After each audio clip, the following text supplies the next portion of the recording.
સુરતમાં ગેરકાયદેસર હુક્કાનું વેચાણ કરતા દુકાનદારોને ત્યાં તવાઈ બોલાવવામાં આવ્યા. એસઓજી પોલીસે વિવિધ પાનની દુકાનોમાં ચેકિંગ કર્યું. ચોક બજારના સૈયદપુરા વિસ્તારમાં આવેલી દુકાનોમાં તપાસ કરવામાં આવી છે. ડીસીપી, પીઆઈ સહિતના પોલીસ સ્ટાફે સમગ્ર જગ્યાએ ચેકિંગ કર્યું. ગુજરાત સરકારના નવા જાહેરનામા મુજબ પોલીસ કાર્યવાહી શરૂ થઈ છે. તો સુરતમાં ગેરકાયદેસર હુક્કાનું વેચાણ કરતા દુકાનદારોને ત્યાં તવાઈ બોલાવવામાં આવી છે.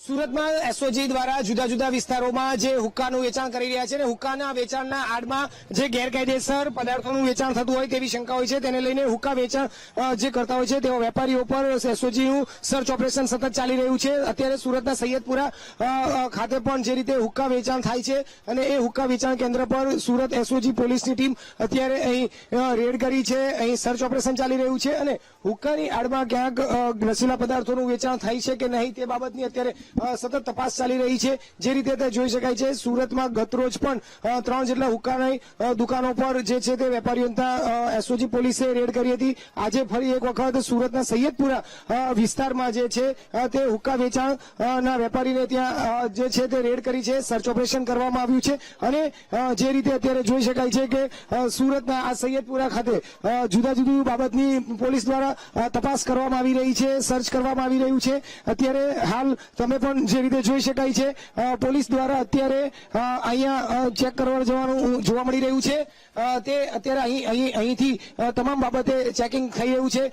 જુદી જુદી જગ્યાએ જુદા જુદા અંદર દુકાનની અંદર જે રીતે હાલ કોઈ નશીલા પદાર્થનું વેચાણ તો નથી થતું ને જે ગેરકાયદેસર પદાર્થનું વેચાણ નથી કરવામાં આવતું. હુક્કાની આડમાં કોઈ રીતનું પદાર્થનું વેચાણ થાય છે કે નહીં તે રીતનું અત્યારે તપાસ ચાલી રહી છે. ગોગો પેપર હવે બેન્ડ થઈ ચૂક્યો છે.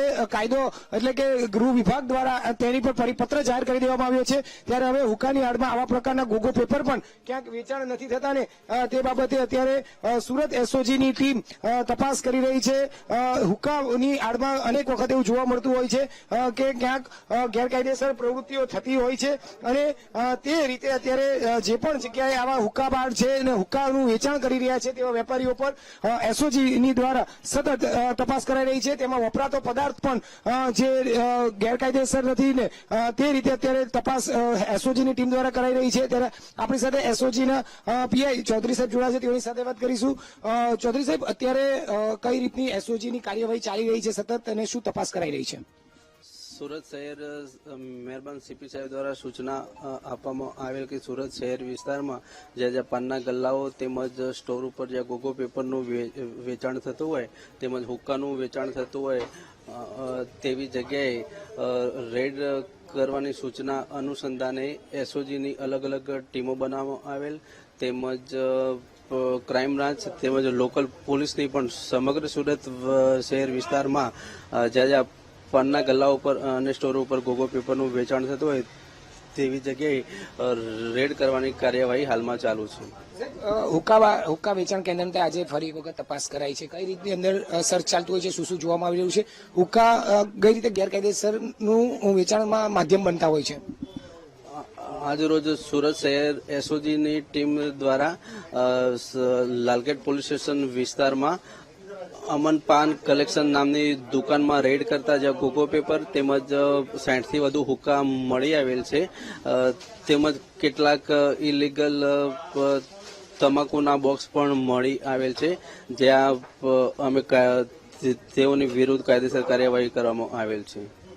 બિલકુલ, એટલે અત્યારે જોઈ શકાય છે કે ગોગો પેપર પર બેન લાગી ચુક્યો છે અને અહીંથી એસઓજીની ટીમને ગોગો પેપર સહિતનો સામાન જે મળી આવ્યો છે. જે રીતે અત્યારે હાલ નશીલા પદાર્થોના જે વેચાણ પર પ્રતિબંધ હોય છે તેવા કેટલાક પદાર્થો પણ અહીં વેપારીને ત્યાંથી એસઓજીની ટીમને મળી આવ્યા છે. ચોક્કસ એક બાતમી હતી અને ચોક્કસ એક માહિતી હતી કે આ હુક્કા વેચાણ કેન્દ્ર પર ક્યાંક ગેરકાયદેસર રીતે નશીલા પદાર્થોનું વેચાણ થઈ રહ્યું છે. તેને લઈને અત્યારે હાલ અહીં સર્ચ ઓપરેશન ચાલવામાં આવ્યું હતું, રેડ કરવામાં આવી હતી અને ગોગો પેપર સહિત કેટલાક એવા હુક્કાની આડમાં જે ગેરકાયદેસર નશીલા પદાર્થો, જે તમાકુ પદાર્થોનું વેચાણ પર બેન છે, પ્રતિબંધ છે તેવા પદાર્થો પણ અહીં વેચાતા હોવાનું સામે આવ્યું છે, જેને લઈને તેની સામે એસઓજીએ કાયદેસરની કાર્યવાહી શરૂ કરી છે. કેમેરામેન દેવેશ સોલંકી સાથે ધ્રુવ સોમપુરા, વીટીવી ન્યૂઝ, સુરત. વડોદરાના નવાપુરામાં નશાકારક પદાર્થના વેચાણને લઈને કાર્યવાહી શરૂ થઈ છે. નવાપુરામાં મોટી માત્રામાં ગોગો પેપરનો જથ્થો જપ્ત કરવામાં આવ્યો છે. 2 લાખથી વધુની કિંમતના ગોગોના 56 બોક્સ પોલીસે જપ્ત કર્યા છે. ગોગો પેપરનું વેચાણ કરનારા ગિરીશ ફરવાનીની ધરપકડ કરાઈ છે. પોલીસની જાહેરનામા ભંગના ગુના હેઠળ કાર્યવાહી કરવામાં આવી છે. આરોપી પેપર ક્યાંથી લાવતો અને કઈ એજન્સી સાથે સંપર્કમાં હતો તે દિશામાં તપાસ હાથ ધરવામાં આવી છે. જાહેરનામાના આધારે અમારી ટીમ પણ અહીંયા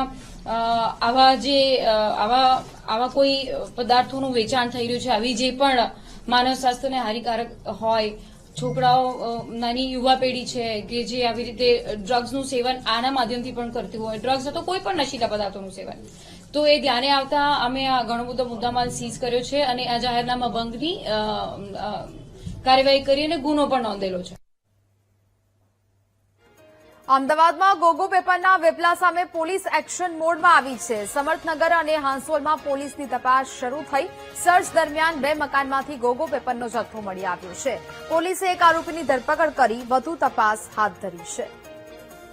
તો શહેરના વિવિધ વિસ્તારોમાં તપાસ તેજ કરવામાં આવી છે. સર્ચ દરમિયાન 2 મકાનમાંથી ગોગો પેપરનો જથ્થો પણ ઝડપાયો છે.